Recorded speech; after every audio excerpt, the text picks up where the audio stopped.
January 10th, 1946. The morning mist clings to the ruins of Tokyo, streets scarred by firebombing still smoldering in places. The city is silent, broken, and yet, among the rubble, life struggles to re-emerge. Women in faded kimonos move cautiously through the debris, carrying buckets of water, tending makeshift gardens, and helping neighbors rebuild what little remains. Their faces are weary, etched with months of hunger, fear, and uncertainty. Along the main square, a small crowd gathers. Allied officers, crisp in uniform despite the bitter winter, approach with measured steps. They carry no weapons here, only clipboards, parcels of medical supplies, and gestures of respect. The women pause, unsure. Whispers ripple through the group. Americans, these foreign occupiers, are about to speak to them. When the first officer bows and publicly thanks them for their aid to fellow citizens, for their tireless work in hospitals and shelters, a hush falls. Eyes widen. Some mouths open in disbelief. They had expected judgment, orders, or suspicion, never recognition, never gratitude. In that brief moment, the city's destruction seems to stand still, and human connection, fragile yet undeniable, emerges from the ashes. This moment marked the beginning of a fragile, complex bond between conquerors and civilians, a bond that would shape the occupation in ways both subtle and profound. By early 1945, Japan was a nation teetering on the edge of collapse. The war in the Pacific had stretched the country's resources thin, and its cities bore the scars of relentless bombing campaigns. Tokyo, Osaka, and other industrial hubs had been repeatedly struck by incendiary raids. Entire neighborhoods had vanished overnight, leaving behind only charred foundations and twisted metal. The civilian population, long accustomed to hardship, now faced shortages of food, medicine, and basic shelter. Women, traditionally responsible for households and family well-being, bore the heaviest burden. With men conscripted or killed on distant battlefields, Japanese women became the primary caretakers, providers, and protectors of their families. They queued for scarce rations, scavenged what little remained in bombed-out districts, and worked in makeshift hospitals alongside nurses and volunteers. Many were tasked with caring for the wounded, both soldiers and civilians, often with minimal medical knowledge and under dangerous conditions. The political climate added further strain. As the Japanese government intensified its war efforts, civilians were caught between propaganda and survival. Air raid sirens and government mandates became daily routines, while the fear of sudden invasion or surrender lingered. Families were constantly on edge, unsure whether they would survive the next bombing raid or famine. By mid-1945, the U.S. had achieved air superiority across the Pacific. Naval blockades restricted imports of food and fuel, exacerbating civilian suffering. The cumulative effect was devastating. Malnutrition, disease, and psychological exhaustion swept through cities and villages alike. Japanese women were forced into roles they had never imagined, running relief efforts, organizing community kitchens, and nursing the injured, often without adequate tools or support. At the same time, the Allied military had already begun planning for the eventual occupation of Japan. Operation Downfall, though never executed due to Japan's surrender in August 1945, had required detailed preparation for managing civilian populations, rebuilding infrastructure, and providing humanitarian assistance. The planners anticipated that women, particularly those already active in caregiving and relief work, would be essential in stabilizing local communities. These women were, unbeknownst to themselves, preparing for a role that would soon place them at the center of Allied attention. Hospitals and shelters became critical hubs. In Tokyo, makeshift clinics were set up in schools and temples, staffed by volunteers and remaining medical personnel. Women organized supplies, sterilized equipment as best they could, and soothed the dying with whispered prayers and gentle hands. Their efforts were often unrecognized and under constant strain. Yet, their work saved countless lives, a fact that would not go unnoticed once Allied officers arrived. The surrender of Japan in August 1945 marked a sudden shift. With Emperor Hirohito's announcement, the war ended formally, but the transition from combat to occupation was chaotic. Allied forces, primarily American, began moving into cities, assessing the situation, and providing immediate relief. Initially, interaction was cautious. Japanese civilians, including women, approached the occupying forces with a mixture of fear, curiosity, and skepticism. The memory of wartime animosity, combined with years of propaganda portraying Americans as ruthless invaders, created an atmosphere of tension and uncertainty. Yet, the Americans brought with them medical teams, engineers, and administrative officers tasked with humanitarian efforts. Food distributions, medical assistance, and rebuilding programs began almost immediately. Women who had been working tirelessly in hospitals and shelters found themselves the focus of attention. Their dedication noted, their sacrifices acknowledged. In many cases, these interactions were the first time Japanese women experienced direct, public recognition from foreign authorities, a profound departure from the anonymity of wartime labor. By the winter of 1945, it was clear that the occupation would hinge not on brute force, but on cooperation, and civilians' trust would be a necessary component. Women, as the backbone of local communities, became pivotal figures in bridging cultural divides. Their tireless work in healthcare, relief distribution, and social organization provided the Allies with a network of trusted intermediaries, while offering them the rare opportunity to engage with a population that had endured unimaginable hardship. This environment, a nation recovering from devastation, women leading in quiet heroism, and Allied officers arriving with both authority and assistance, set the stage for moments of recognition and gratitude that would astonish the local population. The groundwork had been laid for an event where Japanese women, unaccustomed to public acknowledgement, would witness something entirely unexpected. Allied officers openly thanking them for their efforts. The Allied occupation of Japan was unprecedented in scale and complexity. Unlike previous military campaigns, this was not a mission defined solely by conquest. It was a delicate combination of authority, reconstruction, and humanitarian engagement.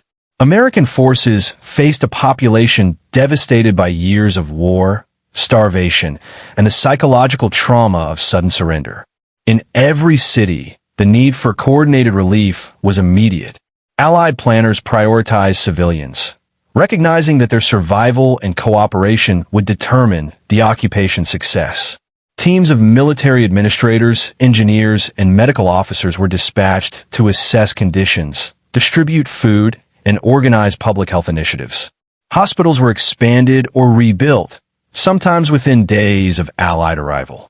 Food convoys traversed shattered roads, delivering rice, dried goods, and medical supplies to areas that had not seen relief in months. Women in Japanese communities emerged as the essential link between the Allied officers and the broader population. Their deep knowledge of local conditions, social networks, and caregiving experience allowed them to coordinate aid far more efficiently than foreign personnel could manage alone. In cities like Tokyo and Osaka, women organized ration lines, assisted in setting up temporary clinics, and guided Allied officers through neighborhoods, explaining where the need was greatest. These interactions were not without tension. Many women were initially wary of the occupying forces, conditioned by years of propaganda that depicted Americans as invaders capable of indiscriminate violence. The sight of uniformed officers walking calmly through destroyed streets, distributing food and offering guidance, was unsettling. Yet over time, as relief reached the hungry and the sick, skepticism began to shift toward cautious acceptance. Medical operations were particularly critical. Japanese hospitals had been overwhelmed by air raids, with staff shortages exacerbated by the conscription of male medical personnel. Women stepped into these gaps, taking on responsibilities ranging from basic nursing to surgical assistance. Allied medical teams introduced new equipment and supplies, training Japanese women in procedures they had rarely performed before. Sterilization techniques, triage systems, and rationing methods were explained and implemented collaboratively, creating an environment of shared purpose. In addition to hospitals, Allied officers recognized the importance of acknowledging local contributions. Relief efforts were not only about supplies, but also about rebuilding trust. Public recognition of the women's work became a key strategy. Officers would visit clinics, shelters, and ration points, observing operations and speaking directly to those who had organized relief under impossible circumstances. The acknowledgement was not superficial. It was deliberate, a message that civilian contributions were vital to the stability of the post-war environment. The scale of the effort was staggering.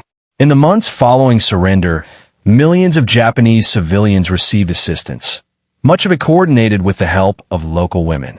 Red Cross teams, American military nurses, and Japanese volunteers worked side by side, often communicating across language barriers with gestures, smiles, and the universal language of human need. The women's leadership in this context was both practical and symbolic. They represented continuity, the resilience of their communities, and became the human face of survival and recovery. Cultural understanding played a significant role. Allied officers had been briefed on Japanese customs, social hierarchies, and the sensitivities of interacting with women who had endured both societal expectations and wartime hardship. In practice, this meant that ceremonies of recognition were conducted with careful respect for local traditions. Officers would bow, offer formal thanks, and acknowledge contributions publicly, often before the community or in front of peers. Such gestures, while routine in American military protocol, carried profound significance for Japanese women, who had long labored in anonymity and under duress. By the end of 1945, the cumulative impact of these efforts was evident. Hospitals were functional, ration distributions stabilized neighborhoods, and morale among civilians, though fragile, was improving. Women who had endured months of fear, starvation, and responsibility for others were being noticed, sometimes publicly, for the first time in their lives. Their labor was recognized not only as necessary, but as heroic. These small yet pivotal acts of acknowledgement helped bridge a cultural and psychological gap, forming the foundation for what would become a complex, nuanced relationship between occupiers and civilians.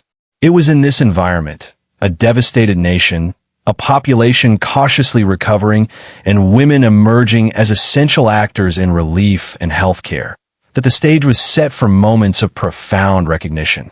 Public acknowledgments by Allied officers, though simple in execution, became historic gestures.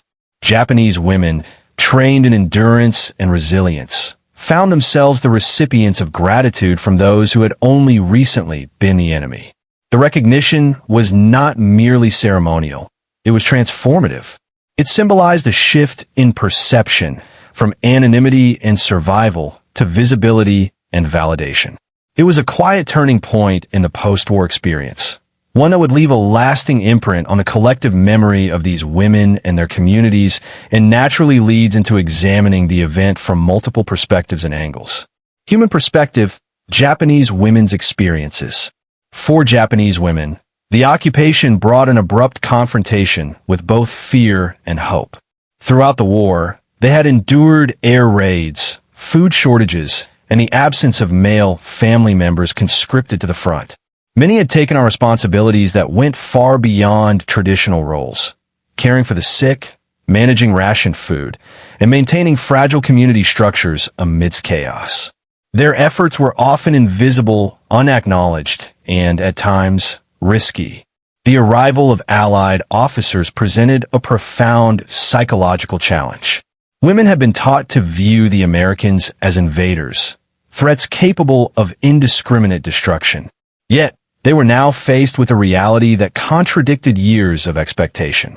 Allied personnel, often young and disciplined, moved through the ruined streets offering assistance, medical supplies, and guidance.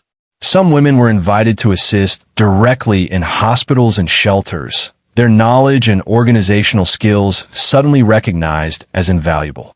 The first public acknowledgments were subtle, yet overwhelming in impact. Officers would bow, shake hands, and address the women directly, praising their contributions to civilian survival. For women who had spent months or years in silent labor, these gestures were startling.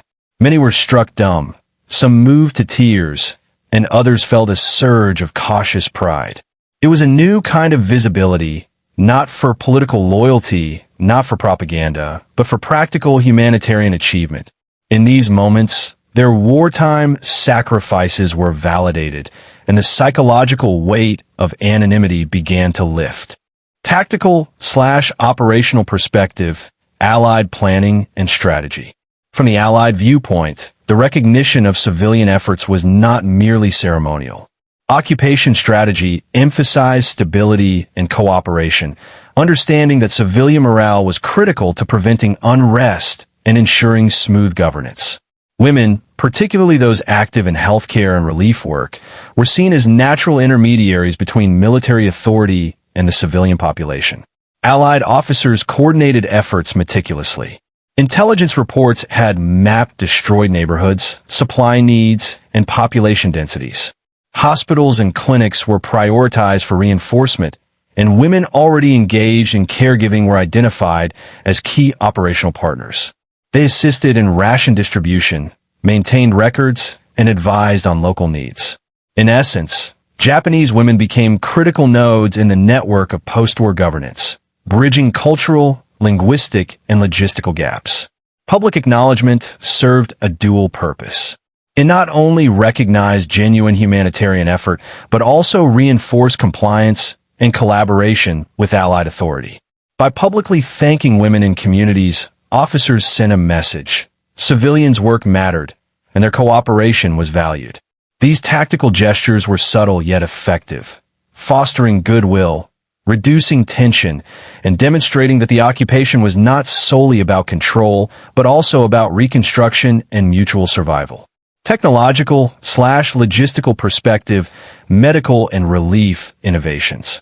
The success of Allied humanitarian operations relied heavily on technological and logistical coordination. Field hospitals, often temporary structures in schools, temples, or community centers, were equipped with modern medical tools previously unavailable in Japan.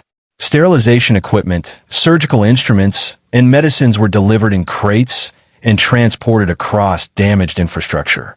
Women's engagement in these operations was crucial. Trained or guided by Allied medical teams, they managed patient flow, prepared supplies, and assisted in basic medical procedures. In many cases, they were introduced to new practices such as triage protocols, infection control measures, and ration medicine distribution. Their ability to adapt quickly to unfamiliar technology and procedures determined the efficiency of hospitals and clinics, and, by extension, the survival of countless civilians.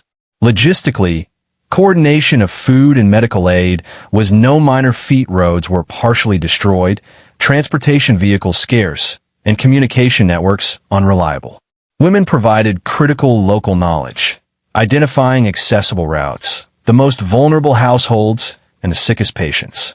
Their participation enabled Allied officers to prioritize effectively, maximize the reach of aid, and prevent bottlenecks that could have endangered thousands. These combined perspectives reveal a complex interplay. Human resilience, tactical foresight, and technological implementation converge to create a scenario where Japanese women, previously invisible in wartime narratives, became central actors in the success of post-war relief efforts. It also sets the stage for the second half of Angles, where leadership decisions, enemy/cultural perspectives, and moral implications deepen the narrative. Leadership perspective, Allied officers' decisions. For Allied commanders, the occupation of Japan was as much a psychological operation as a logistical one. The conduct of troops and officers during this period would determine the tone of the entire post-war administration. Senior officers understood that recognition and engagement with civilians, particularly women, were essential to establishing trust and authority without force. Publicly thanking Japanese women for their humanitarian efforts was a deliberate leadership decision. It signaled a departure from wartime hostility toward measured governance and moral responsibility. Officers instructed subordinate leaders to identify civilian contributors, from nurses and aid workers to informal caregivers in shelters, and ensure their efforts were acknowledged. Ceremonies, visits, and public statements were organized with care, often tailored to cultural sensitivities such as formal bows, respectful language, and group acknowledgement, ensuring gestures were perceived as sincere rather than patronizing. This leadership approach balanced authority with empathy. By recognizing civilian contributions, commanders created allies out of a population that might otherwise have remained distrustful or resentful. It reinforced the broader objective of the occupation, not merely to control Japan, but to rebuild social stability, preserve public order, and facilitate the transition from wartime devastation to post-war recovery. The recognition of women's work was both tactical and symbolic, a bridge between military power and human connection. Enemy/cultural perspective, Japanese civilians and officials. From the perspective of Japanese civilians, particularly women, these gestures were startling. Decades of militaristic indoctrination had portrayed Americans as ruthless adversaries, and propaganda had emphasized surrender as shameful. Many women approached Allied officers cautiously, uncertain whether acknowledgement was genuine or a precursor to reprisal. Yet, the conduct of Allied officers contrasted sharply with expectation. The public thanks they received disrupted preconceived notions of the enemy.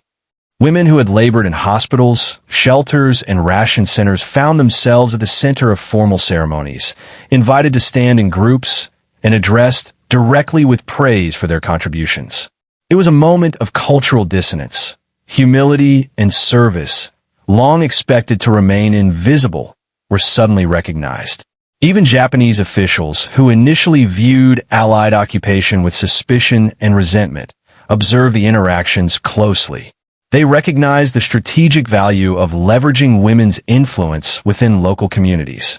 Women, respected for their roles in caregiving and social organization, could help stabilize neighborhoods and facilitate cooperation with occupation policies. The combination of respect, recognition, and utility created a nuanced cultural shift, where women's labor was no longer solely a domestic or community matter, but a recognized element of national reconstruction.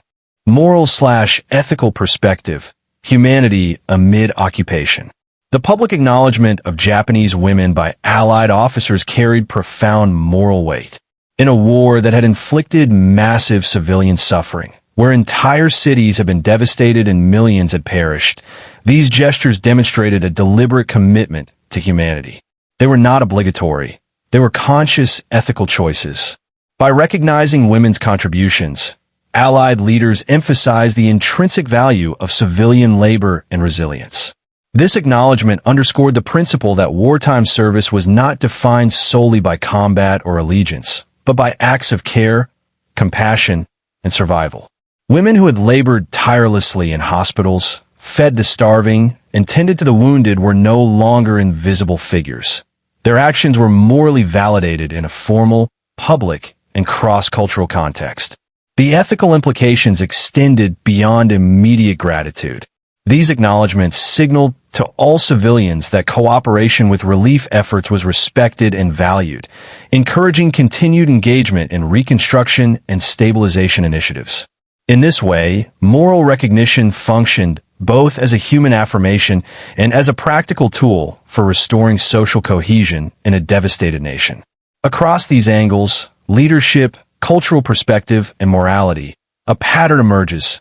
Japanese women were not merely passive recipients of aid. They were active participants, central to the operational, cultural, and ethical success of the Allied occupation. Their recognition, public and deliberate, became a defining feature of the early post-war period.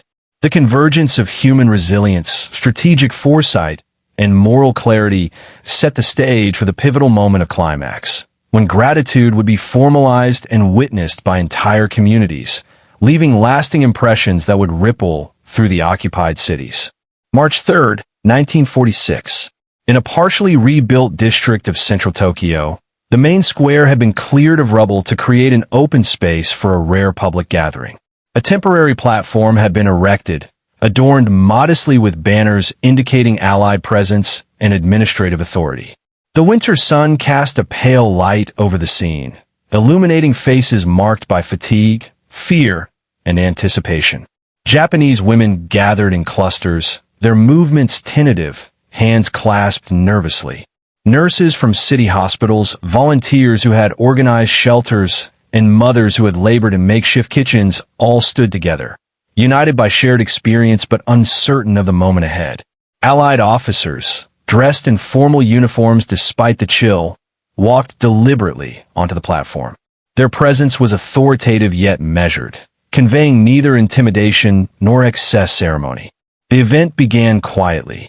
An officer stepped forward, his tone calm and deliberate, addressing the assembled women in halting Japanese, with interpreters nearby to ensure clarity. He acknowledged the extraordinary efforts of the women during the preceding months, managing hospitals under fire, caring for the wounded, organizing relief distribution, and sustaining their communities despite extreme hardship. Each sentence was precise, factual, and laden with respect. A hush fell over the crowd. Many women blinked, struggling to comprehend what they were hearing. Their labor, long invisible to authority and overlooked by wartime governance, was now the subject of public recognition. Some faces flushed with disbelief, others trembled with emotion. A few could not contain tears, pressing hands to mouths or looking downward in stunned humility. This was gratitude expressed formally and openly, an entirely new experience. Officers then distributed certificates of acknowledgement, simple documents outlining the contributions of each recipient. Women were called forward individually, and each bow, each handshake, carried immense symbolic weight. The act of stepping onto the platform, standing before both foreign officers and local peers, transformed personal effort into public record.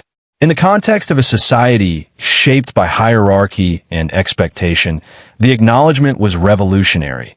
It placed women, historically confined to private labor and domestic spaces, at the forefront of civic recognition. The scene was punctuated by small gestures that reinforced sincerity. Officers paused to listen as women briefly described their efforts, nodding and acknowledging details with focused attention. Supplies for hospitals and shelters were also distributed during the ceremony, but the emphasis remained squarely on recognition. This combination of acknowledgement and tangible support created a dual effect. Women were honored for what they had done, and their continued work was facilitated, ensuring that the impact of their labor could be extended in practical terms. Observers, including Japanese officials and community leaders, watched quietly. The reaction among civilians was equally significant. Children peeked from doorways. Neighbors stopped work to witness the scene. The public nature of the acknowledgement magnified its impact, reinforcing the social importance of the women's contributions and modeling the principles of cooperation and mutual respect that the Allies sought to instill. The women's internal responses varied. Some stood motionless, absorbing every word. Others whispered encouragement to one another, finding in shared experience a sense of solidarity and validation. For many, the surprise was overwhelming. They had anticipated critique, suspicion, or directives, not gratitude. One nurse later recounted, in interviews conducted decades afterward, that she felt seen for the first time, her years of labor recognized not as duty, but as contribution to a greater humanitarian cause. From a procedural standpoint, the event was meticulously planned. Allied officers had coordinated seating, interpretation, and record-keeping to ensure clarity and fairness. They documented the proceedings, both to maintain administrative oversight and to create a historical record of civilian engagement. Photographs, modest though they were, captured moments of bowing, handshakes, and solemn acknowledgement, preserving the emotional tenor of the occasion. In this moment, the interplay of human endurance, military authority, and ethical intent reached its apex. Women who had navigated months of danger and deprivation were publicly validated. Allied officers, exercising both moral judgment and strategic foresight, had created an event that resonated across the occupied city. It was a turning point not in the sense of a military engagement, but as a profound psychological and cultural milestone. The crowd dispersed slowly, many women lingering to speak with officers or peers. Conversations were hushed, reflective, tinged with awe.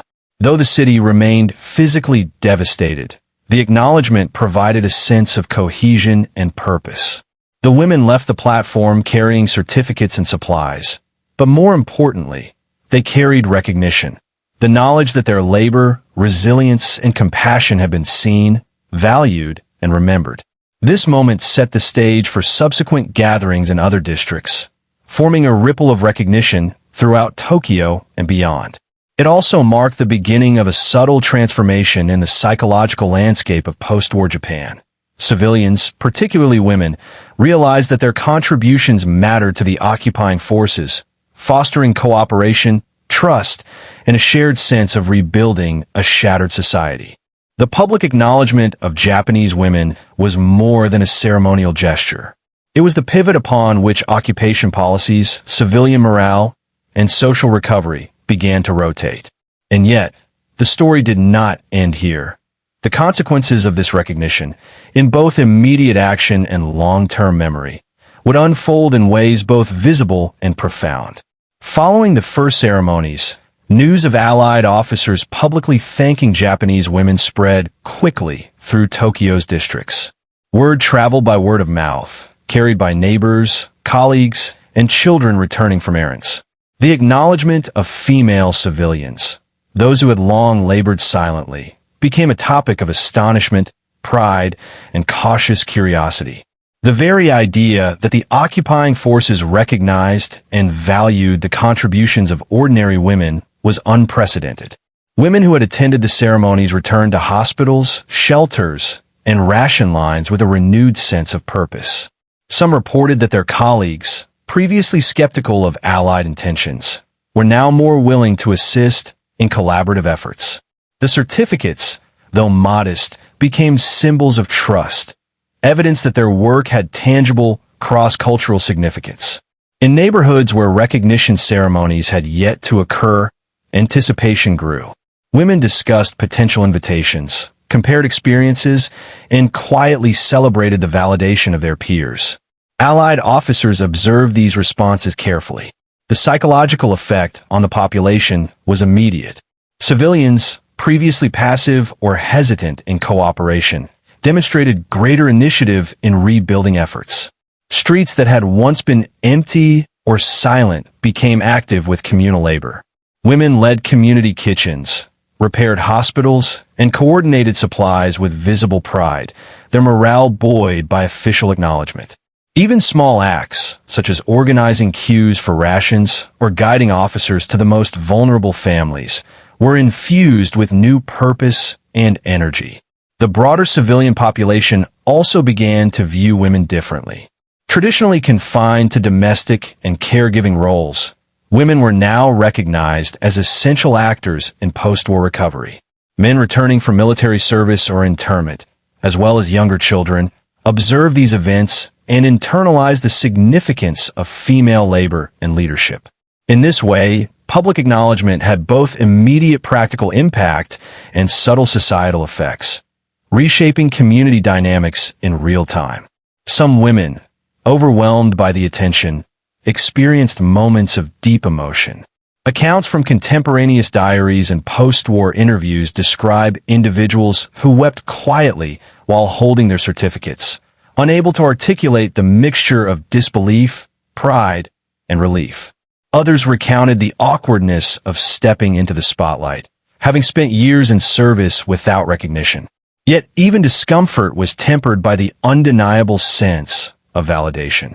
The war, which had demanded endurance and sacrifice, had finally brought acknowledgement in the form of structured, official gratitude.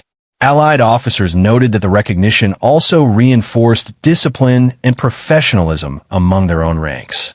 Soldiers and administrators saw that acknowledgement of civilian effort fostered goodwill, eased tensions, and reduced instances of conflict or misunderstanding. In practical terms, it made the occupation more efficient. Civilians were more willing to follow guidance, collaborate with officials, and participate in reconstruction. These ceremonies, though symbolic, had tangible operational consequences, demonstrating the strategic value of ethical leadership in a post-conflict environment. In parallel, Japanese officials and community leaders adapted to these developments. While some retained skepticism, most recognized the advantages of encouraging women's participation. Facilitating acknowledgement and cooperation became part of local governance, and women who had earned recognition were often consulted for advice or asked to assist in coordinating aid. This created a multiplier effect. Acknowledgement led to enhanced engagement, which in turn improved the effectiveness of both local and allied relief efforts. Across the city, the impact extended beyond the immediate participants. Children observed the ceremonies and internalized a new understanding of social value and civic contribution. Neighbors who had witnessed the event carried stories of public gratitude into other districts, inspiring further efforts. In essence, one ceremony became a template for social recovery, creating a network of acknowledgement and trust that rippled outward. Historians later noted that these moments, small in scale but rich in symbolic power, marked a departure from the typical post-war occupation narrative. Rather than relying solely on authority and enforcement, Allied officers integrated recognition and cooperation into their strategy, producing results that were both humane and effective. For Japanese women, these ceremonies were transformative, a turning point that elevated ordinary labor into public recognition and redefined their place in a recovering society. By the end of the first quarter of 1946, public acknowledgement had become a recurring practice in multiple districts. Women continued to organize, lead, and manage relief efforts with greater confidence and visibility. Their actions were documented, remembered, and, in some cases, formally recorded in administrative reports, photographs, and news bulletins distributed by the occupation authorities. These materials preserved not only the record of contribution, but also the emotional resonance of gratitude experienced by both parties. Ultimately, the immediate aftermath of these ceremonies demonstrated the intersection of human endurance, ethical leadership, and operational efficiency. Japanese women, once invisible actors in the wartime narrative, became central to the recovery and stabilization of their communities. Their recognition catalyzed cooperation, reshaped social dynamics, and highlighted the transformative potential of acknowledgement in post-conflict environments. These events, seemingly small on the scale of global history, carried profound significance for individuals, neighborhoods, and the broader trajectory of Japan's post-war reconstruction. This shift from invisible labor to recognized contribution naturally leads into the aftermath, where we examine the longer-term consequences of recognition, including societal impact, occupation policy adaptation, and historical memory. In the weeks following the public acknowledgement ceremonies, the atmosphere in Tokyo's districts began to shift subtly but noticeably. Women who had been recognized found their authority and influence growing in local communities. Their guidance in hospitals, shelters, and ration distribution points was increasingly sought by neighbors, volunteers, and even returning men who had witnessed their efforts during the war. For many civilians, the acknowledgement transformed invisible labor into visible leadership, reinforcing the importance of organized, sustained humanitarian work. The immediate practical effects were significant. Hospitals operated more efficiently as women coordinated with allied medical teams to manage patient intake, administer treatment, and ensure the proper use of limited supplies. Shelters and kitchens saw smoother operations, with lines and resource allocation handled with greater order and fewer disputes. The certificates and formal recognition bestowed by allied officers were not merely symbolic. They provided credibility, encouraging cooperation from those who had been hesitant or skeptical. Civilians who had not attended the initial ceremonies also observed the outcomes. Children, neighbors, and local leaders noticed the respect afforded to women and began adjusting their interactions accordingly.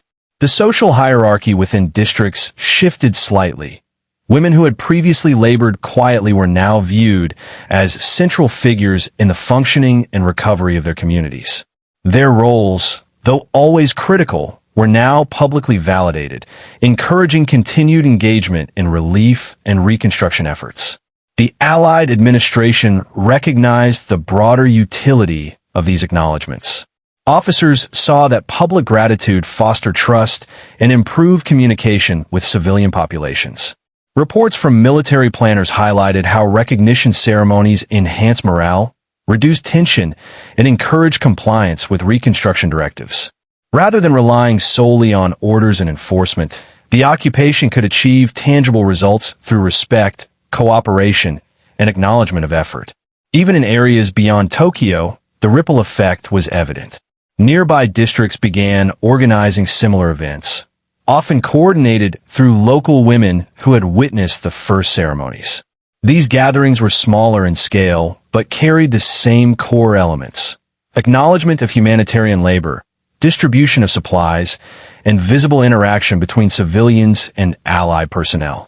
Each ceremony reinforced a model of engagement that balanced authority with respect, creating a framework for consistent civilian cooperation across occupied territories. The psychological impact on Japanese women was profound. Diaries and later interviews reveal a mixture of pride, humility, and cautious optimism. Many describe the recognition as the first time their labor had been publicly validated, a stark contrast to the anonymity and burden of wartime service. Some women reported renewed energy and determination in their work, while others noted a growing sense of solidarity with peers, strengthened by shared acknowledgement and public validation. The recognition also influenced family and community dynamics. Men returning from military service or released from internment observed the elevated status of women within their communities. Children learned to appreciate the importance of civic contribution and the value of resilience, absorbing lessons in cooperation and responsibility that had been formalized through the ceremonies.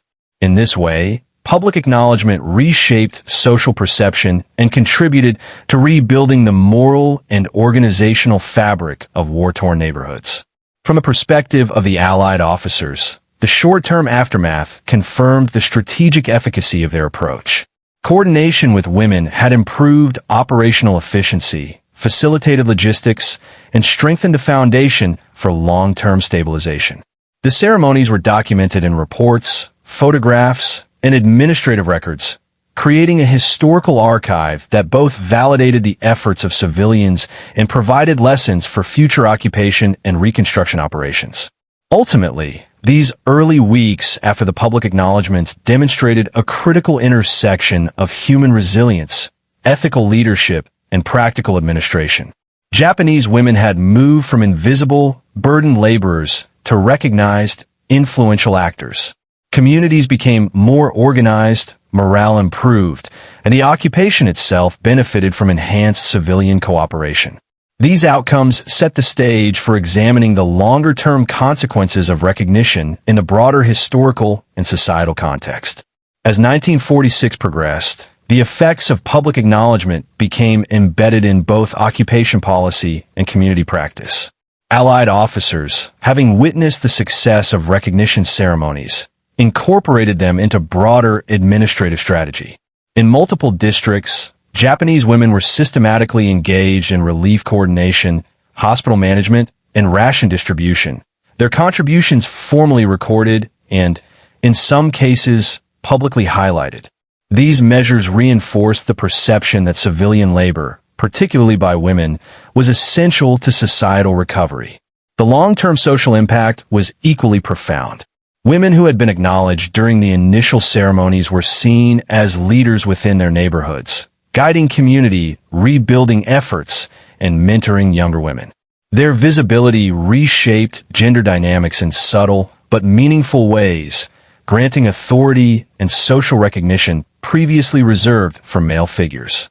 This shift did not erase traditional structures, but it created pockets of empowerment that persisted well beyond the immediate post-war period. Historical records, including military reports, Red Cross bulletins, and post-war interviews, document both the scale and emotional resonance of these acknowledgments. Officers noted improvements in hospital efficiency, increased cooperation in ration distribution, and reduced civil unrest in districts where recognition programs were implemented. Civilians' psychological recovery, though slower and more nuanced than the physical reconstruction, was directly linked to feelings of validation and acknowledgement. The memory of these events remained vivid for the women involved. Many recounted in later decades the astonishment they felt when Americans publicly thanked them for their work. Some described initial disbelief, a sense that their efforts were too ordinary to merit formal acknowledgement. Yet, over time, the emotional weight of recognition became a source of personal pride and communal identity. These stories, preserved in diaries, oral histories, and interviews, highlight the enduring power of gratitude in transforming both individual and collective morale. On a broader scale, the acknowledgement of Japanese women influenced subsequent occupation policies. Military administrators recognized that fostering civilian engagement through respect and recognition could achieve practical outcomes without coercion. Programs emphasizing local leadership, civilian participation, and ethical treatment of the population became core components of post-war governance. Women, having proven both competence and resilience, were consistently central to these programs, facilitating food distribution, public health initiatives, and educational efforts. International observers and historians have since noted the significance of these moments. In a context defined by devastation, surrender, and occupation, acts of public acknowledgement demonstrated the potential for human dignity to coexist with authority. They became case studies in how ethical recognition can amplify operational success, a lesson applicable to military governance, disaster response, and humanitarian interventions beyond Japan. Even decades later, the ceremonies and their effects continued to resonate. Communities preserved photographs, certificates, and personal accounts, and families recounted the events to younger generations. The emotional and cultural imprint was enduring. Women who had once labored invisibly became living symbols of resilience, compassion, and the transformative power of acknowledgement. These acts of gratitude, though small on the grand scale of history, shaped personal narratives and social structures, leaving a subtle but lasting legacy on post-war Japanese society. By bridging the gap between authority and civilian effort, these acknowledgments demonstrated that recovery was not only a matter of resources or logistics, but also of recognition, respect, and moral validation. The immediate survival of communities and the long-term shaping of social norms both hinged on these seemingly modest gestures, highlighting how human dignity can influence history in tangible ways. The outcomes of recognition, improved morale, enhanced cooperation, and lasting historical memory naturally lead into a reflective, philosophical closure, examining what these events reveal about humanity, warfare, and the enduring value of gratitude. The recognition of Japanese women by Allied officers during the early months of occupation was more than ceremonial. It was a profound testament to the human capacity for acknowledgement amidst devastation. In a city scarred by firebombing, starvation, and the weight of surrender, these gestures offered a rare affirmation that individual effort, compassion, and resilience could be seen, respected, and valued. For the women themselves, the impact was transformative. Years of invisible labor, caring for the wounded, organizing relief, sustaining fragile communities, were suddenly recognized on a public stage. The acknowledgement shifted perceptions, both within local neighborhoods and in the broader occupation framework. Women assumed visible leadership roles, inspired trust, and guided others in rebuilding the social and physical fabric of a shattered nation. Their courage, endurance, and commitment became central to the practical and moral success of post-war recovery.